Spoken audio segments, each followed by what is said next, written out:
خۆپیشاندانە سەرتاسەریەکانی ئەم جارەی هەرێمی کوردستان لە ماوەی چەند ڕۆژێکدا بەشێک لە ئامانجەکانی خۆی پێکاو وای لە دەسەڵاتدارانی هەرێم کرد سەبارەت بە خواستی خۆپیشاندەران هەنگاوی کردداری بنێن. داواکاری سەرەکی خۆپیشاندەران پێدانی سادەترین مافی خۆیان بوو کە موچێ، دواتریش لە ماوەی چەند ڕۆژێکدا حکومەتی هەرێمیان ناچار بە دەستکاریکردنی ئەو سیستما کرد کە زیاتر لە 2 ساڵە بە ناوی پاشەکەوتی موچەوە بەسەر موچەخۆراندا سەپاندوویەتی.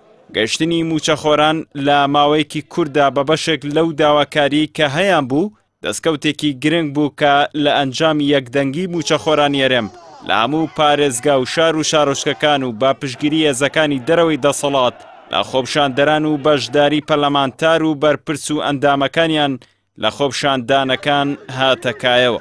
سەرۆڵدانی خۆپیشاندانەکان بە شێوەیەکی بەرفراوان لە ئەولێر و دوهۆک خاڵێکی جیاواز و دەستکەوتێکی دیکەی خۆپیشاندانەکان ئەم جارە بوو بەراورد بە خۆپیشاندانەکانی پێشووتر. هەروەها بەردەوامبوونی خۆپیشاندەرانیش لەسەر داواکاری ڕەواکانیان بە پشگیری هێزەکانی دەرەوەی دەسەڵات سەرەڕای هەموو زەبر و زەنگەکان لە ئەولێر و دوهۆک چیتر ئەو وەهمەی شکاند کە بەشێک لە بەرپرسانی حیزبی و حکومیە و ناوچانە بۆ داپۆشینی کەم و کورتیەکانی دەسەڵاتەکەیان دروستیان کردبوو. هاتنە سەر شەقامی مامۆسان و فەرمانبەرانی ئەولێر و دوهۆک بەڵگەی گەشتنە لووتکەی ستەمی دەسەڵات بوو لە دژی میلەتەکەی خۆی. بەو هەنگاوەشیان سەلماندیان بۆ داواکردنی مافەکانی خۆیان بە شێوەیەکی مەدەنیانە دەجەنگن لە هیچ هێزێکی سەرکوتکەریش ناترسن.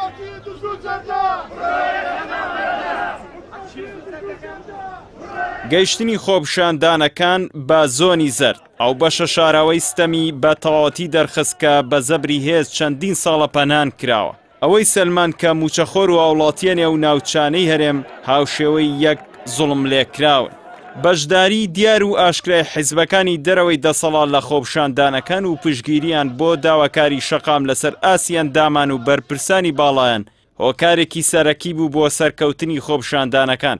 هەرچەندە دەسەڵاتدارانی هەرێم هەوڵی ئەوەیاندا بە تۆمەتی بە سیاسیکردنی خۆپیشاندانەکان لەلایەن بەرپرسانی حیزبەکانەوە خۆپیشاندەران سەرکوت بکەن، بەڵام هەوڵەکانیان شکستیەنا و دەرکەوت ئەوەی لەسەر شەقامە بۆ مافی ڕەوای خۆی هاتووە و ئەو حیزبانەشی پشگیریان دەکەن ئەو هەنگاویان بە ئەرکی خۆیان دەزانن کە بە درێژایی چەند ساڵی ڕابردووش هەمیشە پشگیریان لە خۆپیشاندانی مەدەنیانی هاوڵاتیان و مافەڕەواکانیان کردووە. کەمبوونەوەی خۆپیشاندانەکان و هەڵپەساردنی ناڕەزایەتیەکان جارێکی دیکە ئەوەی سەلمان خۆپیشاندەران و هاوڵاتیان و هێزەکانی دەرەوەی دەسەڵات زیاتر لە دەسەڵاتدارانی ئەم هەرێمە هەست بە بەرپرسیارەتی دەکەن. بەڵام ئەگەر حکومت بە بەڵێنەکانیەوە پابەند نەبێت و کۆتایی بە سیاسەتی سەرکوتکردن و سیستمی نایاسایی پاشەکەوتی موچە نەیەنێت وەکو خۆپیشاندەران ڕایانگەاندووە خۆپیشاندانەکان لە داهاتوویەکی نزیکدا سەر هەڵدەدەنەوە و داوای ڕۆشتنی ئەم دەسەڵات و سیستمە حکومڕانیە شکست خواردووەش دەکەن.